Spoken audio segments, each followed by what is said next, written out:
Hi guys, welcome back to the Spurred On podcast, and to say that I am bruised, gutted, but also proud would be a complete understatement this morning. Obviously last night's game ended Tottenham Hotspur 1, Chelsea 4, just one of the most extraordinary games of football I think any of us have ever seen. A very bizarre situation where the team who has won 4-1 away at their most bitter and hated rivals are getting less of the plaudits than the team who lost the game. And I think that says it all about Ange. I think it says it all about where we are as the club right now and the drip feed of excitement and, like I said, pride that is coming from the top to the bottom of our club at the moment, starting with Ange. That's what I'd say. Certainly the top to the bottom of the playing staff of our club through to the fans. The fans were incredible. I'll go into more about that later on. I wanted to start by talking about something that I haven't heard anyone talk about yet, which is the possibility that maybe we were just too up for it last night. And I know I'm not sure you can ever be too up for a derby. I get that. But, I don't know, I said this to my flatmate when I was watching it with him last night.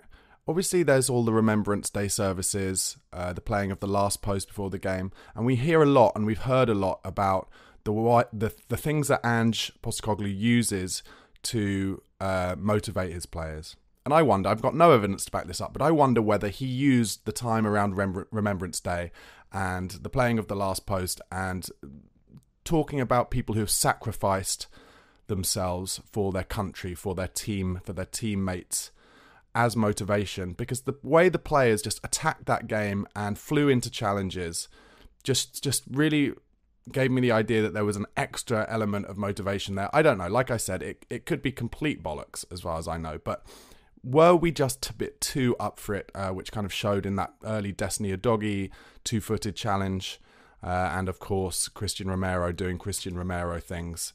I'll go on to Romero. I don't think you can have a go at Romero, really, for doing the things that make him the player he is. Yes, he should have learnt his lesson after getting away with the kick in the first kind of 15 minutes. He was lucky there. It was light, but people had been sent off for more. He got away with that. He should have learnt his lesson from that. And then he saw an opportunity to take a 50-50 challenge, take the ball, and then take the player. And it was absolutely a red card.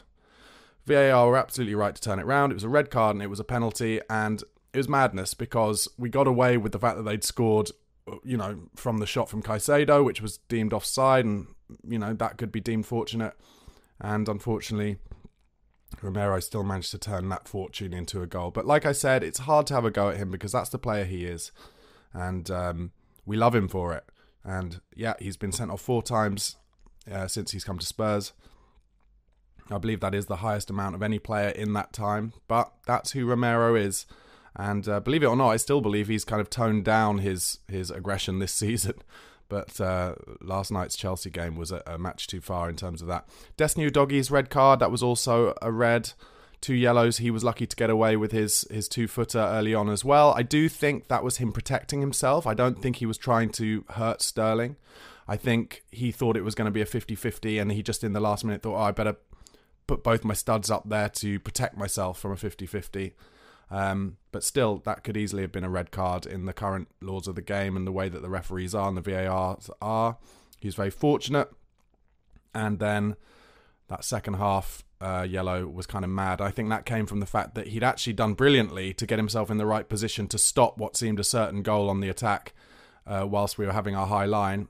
And then his just touch as he intercepted the ball that was going through was just heavy. So he went out and was frustrated and went to try and win the ball and just was late. Clever from Sterling. I think he knew it was coming. I want to talk just briefly about when we were 1-0 up and that period of kind of 5 minutes, maybe 5 to 7 minutes around when the Romero goal happened, where we just lost our heads a bit. It feels to me a bit like, I know, I'm sure a lot of you play FIFA. Sometimes when you're playing FIFA and you're desperately trying to defend a lead, maybe you're trying to keep the ball out of the net. You almost start doing things that you shouldn't do, like sliding into tackles when you shouldn't. And there was just that period, and actually that penalty and red card that Romero gave away was the perfect example. Van de Ven had a big swing at the ball. The Romero went too far in, and we were just panicking in our own kind of final third. It was very unlike what we've done all this season. And again, I think it might come down to a bit where we just too motivated. We got that lead. We didn't want to give it up, and we're just kind of swinging our legs and desperately trying to get our bodies in the way, when actually sometimes what's needed in those moments is a bit more composure. Can you see that your opportunity to just put your foot on the ball rather than just try and take a wild swipe at it? And we really, really were punished because of that. I said it when we were 1-0 up and we were on the front foot in the ascendancy. As all the commentators said and the pundits, Carragher said, Spurs looked absolutely unbelievable in that first 15 minutes. But I said to my flatmate, we need to get a second in this period. And we did. And that is the sliding doors moment. I genuinely think if Sonny had been onside for that brilliant goal that he scored, set up by Brennan Johnson, and we'd gone 2-0 up, I think we would have won 4-0 or 4-1. I've got a lot of Chelsea fans going into my match preview this morning and saying, oh, you got all your predictions wrong. And it's true, I did. And that's the danger of doing predictions. And I don't care that I got it wrong. That's always going to happen.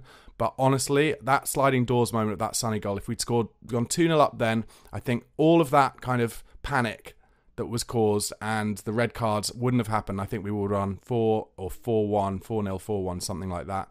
It's a shame. It's such a brilliant goal, but we need to remember how good we are. That first 15 minutes, perfect example of how good we are and how good we're going to be again, and how good the coaching is that Ange Postecoglou has put into these players. Because I also want to talk about then when the injuries happened, Van de Ven, Maddison, and of course the red card. Those players who came on, who have been universally slated, by the way, Eric Dyer, Emerson Royal, and Pierre-Emile Højbjerg, they were brilliant. And the reason they were brilliant is because Ange Postecoglou is coaching the entire squad how to play in his system, and they have all bought into it. This is the game. You've heard about it from before, from in interviews with Ange Postecoglou before, where he's talked about the moment he knows his teams have bought into the way that he wants them to play. Often it can happen during a loss, or when they're losing, or when they're down to 10 men, or in this case 9 men. They keep playing the way he wants them to play. It would be so much easier to sit into our shell like we did against Conte, under Conte and Mourinho, and sit 11 men behind the ball, but they didn't. They carried on going forward, and he said in his interview after the game, that's just how we play, mate.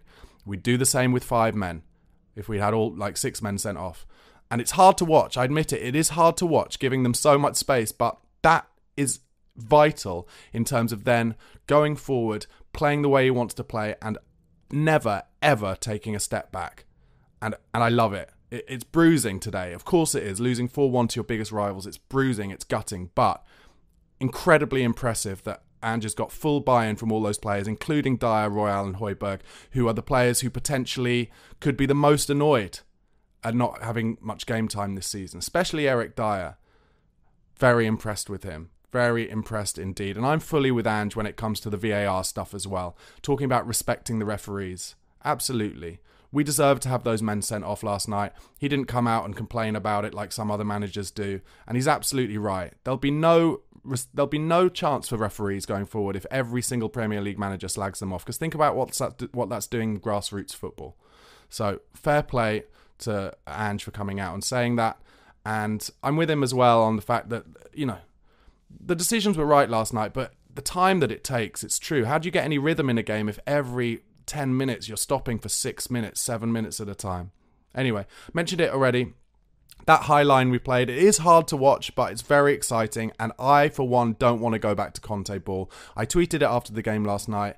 Yes, it's devastating, but I'm more excited having watched that game than I was under any win under Conte or Mourinho. We're being talked about again. This is what Ange wants. He wants other supporters and pundits to talk about Tottenham and wanting to watch Tottenham Hotspur. And is there any doubt that Tottenham are a team that people want to watch now? You watched that game last night, went to 9 men. We nearly equalised in the 95th minute.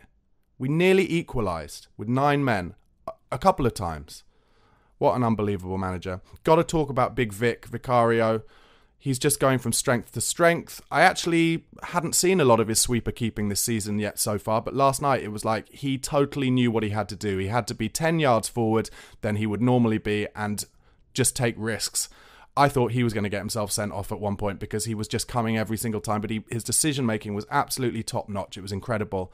He's a great goalkeeper. Long may it continue. He's going to have some difficult times coming up because with those injuries that we've got, Van der Ven and Madders, there's going to be more pressure on him for sure. Playing that high line without Van der Ven is going to be difficult. And one of my big worries, actually, is that players who are quick and have a lot of pace and their game is based on pace, who suffer ruptured hamstrings, grade 3, I think it is, serious hamstring injuries, a lot of them struggle to regain that pace. I know, I hope I'm just proclaiming the most negative possibility, but that is going to be a worry for us going forward.